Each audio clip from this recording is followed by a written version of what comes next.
Rumah mewah milik mantan pejabat Mahkamah Agung Zaraf Richard di kawasan Senopati, Jakarta Selatan digeledah petugas Kejaksaan Agung. Ya, ditemukan uang senilai 920 miliar rupiah atas kasus dugaan tindak pidana pencucian uang atau TPPU. Tim penyidik Jampisus Kejagung menggeledah rumah mewah mantan pejabat Mahkamah Agung Zaraf Richard di kawasan Senopati, Jakarta Selatan pada Oktober 2024 lalu. Dari rekaman video terlihat penyidik menyisir beberapa kamar serta ruangan di rumah Zaraf Richard. Penyidik juga menggeledah lemari dan mengamankan sejumlah dokumen dari salah satu kamar. Dari penggeledahan ini, penyidik diduga menemukan catatan terkait penanganan perkara oleh Zaraf Richard. Tak hanya itu, tim Jampisus juga mengamankan tumpukan uang di dalam sejumlah kontainer box. Di dalam kontainer box setinggi lutut ini, terdapat bergepok-gepok uang memenuhi box tersebut. Penyidik dan pihak bank pun menghitung tumpukan demi tumpukan uang. Dan jumlahnya tidak main-main, yakni senilai 920 miliar rupiah dalam berbagai mata uang asing. Seperti dolar Amerika Serikat, dolar Singapura, dolar Hong Kong, euro, serta mata uang rupiah. Masih di kamar itu, tim Jampisus juga mendapati box yang berisi uang hingga emas batangan. Setelah dihitung, emas batangan tersebut seberat 51 kg. Di video lainnya, petugas juga menyita sejumlah alat elektronik, seperti sejumlah ponsel dan beberapa laptop. Temuan ini menjadi dasar bagi Kejagung untuk menetapkan Zaraf Richard sebagai tersangka dalam kasus dugaan tindak pidana pencucian uang atau TPPU. Kejaksaan Agung menggelar rekonstruksi pemberian suap senilai 60 miliar rupiah terhadap para hakim dalam vonis lepas kasus korupsi minyak sawit mentah. Ya, dalam rekonstruksi terungkap bahwa pertemuan para tersangka dilakukan sebanyak 3 kali sebelum suap diberikan.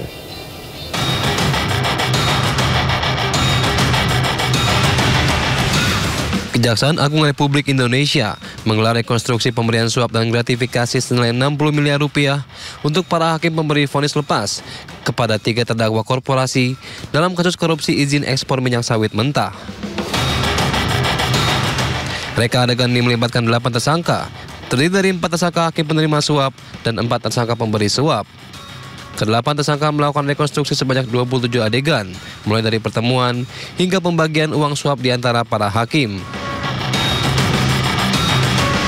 Dalam reka adegan, terungkap bahwa pertemuan antara para tersangka dilakukan sebanyak 3 kali di rumah makan yang berbeda sebelum akhirnya tersangka Hakim Muhammad Arif Nurianta menerima uang suap senilai 60 miliar rupiah dalam bentuk dolar Amerika Serikat. Reka adegan ini dilakukan untuk membuat lebih terang konstruksi kasus suap dan gratifikasi para hakim dalam memvonis lepas 3 terdakwa korporasi. Tim Liputan iNews melaporkan. Ya, kontak senjata terjadi saat pencarian mantan Kasat Reskrim Polres Teluk Bintuni Ibtu Tommy Samuel Marbun di Papua Barat Daya. Ya, operasi pencarian kali ini dipimpin langsung oleh 3 Jenderal Polri.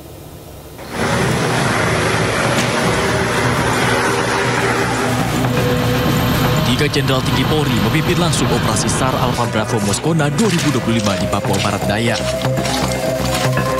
Di tengah medan berat hutan Papua Barat Daya, operasi pencarian mantan Kasat Reskrim Polres Teluk Bintuni Ibtu Tommy Samuel Marbun terus dilakukan. Sebanyak 521 personil gabungan dikerahkan menyusuri wilayah pencarian melalui jalur darat, sungai hingga udara.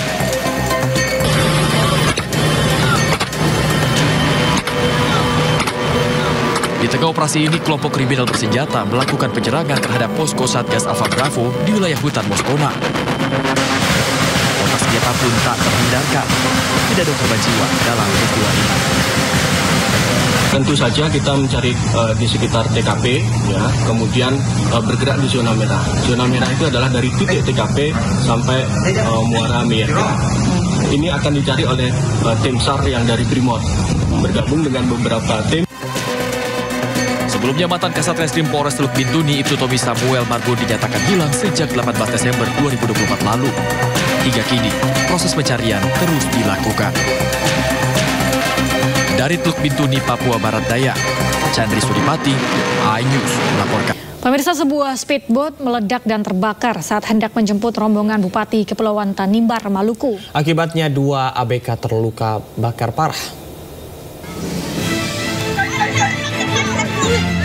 Sebuah speedboat meledak dan terbakar saat hendak menjemput rombongan Bupati Kepulauan Tanimbar, Maluku.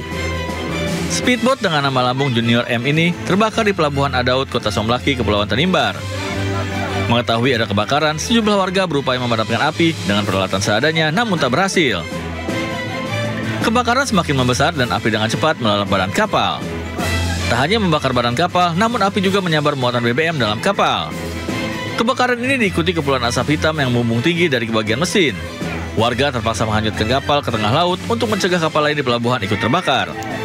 Kapal terbakar saat bersandar di pelabuhan dan menjemput rombongan Bupati Riki Jawarisa yang hendak menuju Selaru. Waktu Kotong sementara bermain, lalu ada orang lari-lari rame-rame pergi di pantai, lalu Kotong ikut saja. Lalu pas lihat begini ada speed yang kebakaran. Ada masyarakat beberapa yang sudah turun untuk paksa untuk memadamkan api, tapi tidak bisa, makanya speednya langsung ditarik ke laut saja agar speed yang lain yang kena. Tak ada korban jiwa dalam musibah ini, namun 2 orang ABK alami luka bakar serius. Kerugian yang dialami pemilik kapal mencapai 650 juta rupiah. Polisi Selaru masih melakukan penyelidikan untuk mengetahui penyebab pasti kebakaran, apakah ada unsur kelalaian. Dari Maluku, Juanda Sari, iNews melaporkan. Pemirsa, modus jadi pembeli, seorang WNA mencuri handphone di sebuah toko aksesoris di Jombang, Jawa Timur. Pelaku berpura-pura menukar uang asing dan kabur, membawa handphone senilai 15 juta rupiah. Berpura-pura sebagai pembeli, pria warga negara asing ini mendatangi sebuah toko handphone di Jalan Kiai Haji Ahmad Dahlan, Jombang, Jawa Timur. Modusnya, pelaku hendak membeli aksesoris ponsel sembari meminta penjaga konter mengeluarkan beberapa ponsel lain dari etalase. Saat penjaga lengah, pria asing ini mengambil ponsel keluaran Amerika seharga 15 juta rupiah dan menyelipkan di balik dompetnya. Selanjutnya, pelaku menggunakan modus lain dengan cara membayar aksesoris menggunakan uang asing. Lantaran korban menolak pembayaran dengan uang asing, pelaku meminta izin keluar menukarkan uang pada temannya. Tak disangka, pelaku kabur menggunakan motor bersama temannya yang menunggu di depan konter. Tersadar ada ponsel yang hilang, korban bergegas mengejar pelaku, namun tak membuahkan hasil. Karena nggak fokus lah kayaknya, HP-nya udah dibawa, terus pas mau HP yang di atas ini mau dimasukin ke etalase, HP-nya udah nggak ada, terus baru sadar itu HP-nya udah hilang, udah dibawa sama WNA. Dengan membawa bukti rekaman CCTV, korban melaporkan kasus pencurian ini ke pihak berwajib. Dari Jombang, Jawa Timur, Mukhtar Bagus, iNews melaporkan. Diduga depresi, seorang pria warga negara asing berlari tanpa menggunakan busana di halaman Monas Gambir, Jakarta Pusat. Ya, kepada petugas, pelaku mengaku baru saja mengunjungi Taman Wisata Gunung Bromo, Jawa Timur menggunakan kereta api.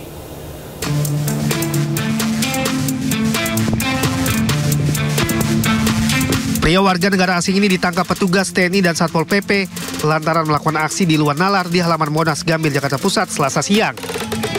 WNA tersebut kabarnya nekat berlari tanpa busana dan alas kaki, mulai dari pintu gerbang timur hingga masuk ke dalam Monas.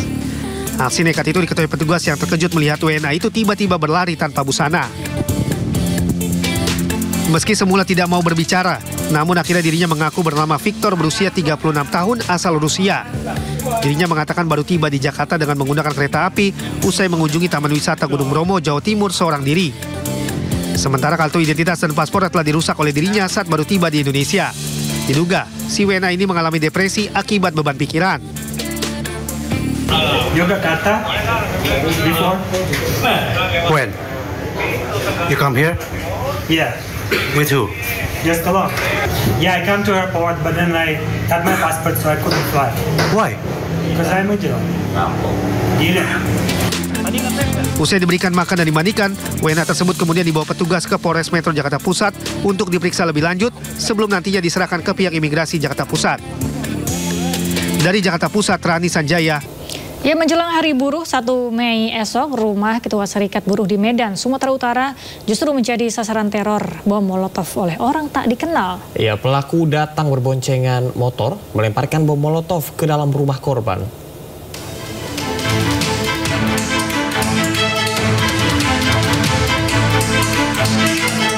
Dalam rekaman CCTV, rumah Fatiwanolo Zega, terlihat 2 orang pria tak dikenal mengendarai sepeda motor masuk ke kawasan rumahnya di Jalan Rumah Potong Hewan, Lorong Purnawirawan, Medan Deli, Kota Medan, Sumatera Utara. Salah seorang pelaku menyalakan api dan langsung melempar molotov ke rumah korban. Setelah berhasil melempar bom ke depan pintu rumah, para pelaku langsung kabur. Kobaran api sempat membakar teras rumah, namun tak lama kobaran api padam dengan sendirinya. Fatiwanolo Zika mengatakan teror yang dialaminya terjadi pada pukul 03.49 pagi. Saat itu ia dan istrinya tengah tertidur dan mendengar suara letusan keras dari luar rumah. Korban menduga teror yang dialaminya berkaitan dengan permasalahan buruh yang ditanganinya. Dan saya sudah adukan ke polisi, hasil CCTV-nya itu tadi saya sudah serahkan ke pihak polisi, kepolisian Sumatera Utara, dengan harapan itu bisa diusut tuntas lah. Karena apa yang saya alami pagi ini di rumah saya bukan teror kepada saya pribadi, tapi ini teror kepada penegakan hukum di Indonesia ini, teror kepada kepolisian dan pengawas ketenagakerjaan. Setelah membuat laporan ke Polda Sumatera Utara, korban berharap polisi bisa mengungkap dan menangkap pelaku karena telah merugikan dan mengancam nyawa korban. Dari Medan, Sumatera Utara, Juda Bahar, iNews melaporkan.